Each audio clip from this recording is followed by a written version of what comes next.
কার্টেন্সের colour আর আমার ড্রেসের colour অনেকটা সিমিলার হয়ে গেছে। তোমরা আগের ব্লগে তো দেখছোই আমি হেয়ার কালার করছিলাম প্রিয়াঙ্কাদির কাছে, তো ফাইনাল লুকটা ওই ব্লগে আর পোস্ট করতে পারছি না। এইটা হইলো ফাইনাল কালার চুলের। আমার কাছে খুব ভালো লাগে এমন চেরি টাইপের কালার। সবাই জানায়ও কেমন হয়েছে।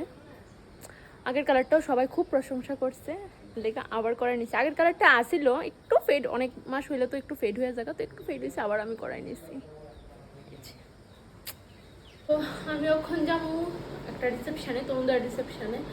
আর আমার এমন কিছু ড্রেসের প্রিপারেশন কিছু আসলো না, কিতা করুন বুঝতে বুঝতে একটা ড্রেস বাইর করছি, কিন্তু এটা একটু ফিটিংস ইস্যু হইতেছিল। এখন আরেকটা ড্রেস করুম, আর ওখানে স্নান করে আসছি, ওখানে রেডি হমু।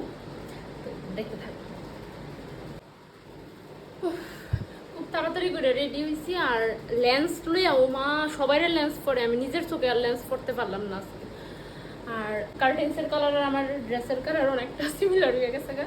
এইগুলো আমার আউটফিট এর আগে আই থিঙ্ক 2 বার পরছিলাম, আর আজকে পরলাম।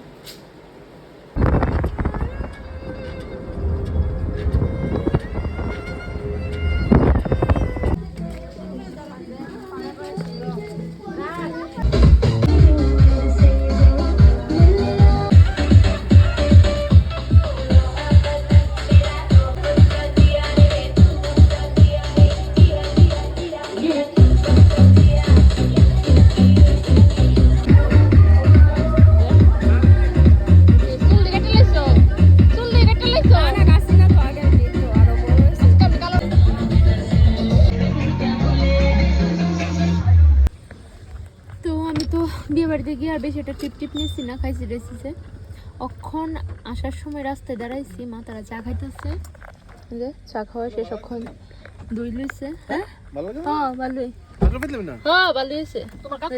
বাড়ির দইয়ের মতো একদম। তুমি খাইছো? তুমি খাইলা? আমি তো চা খাইছি, একটা ডিম অমলেট খাইছি।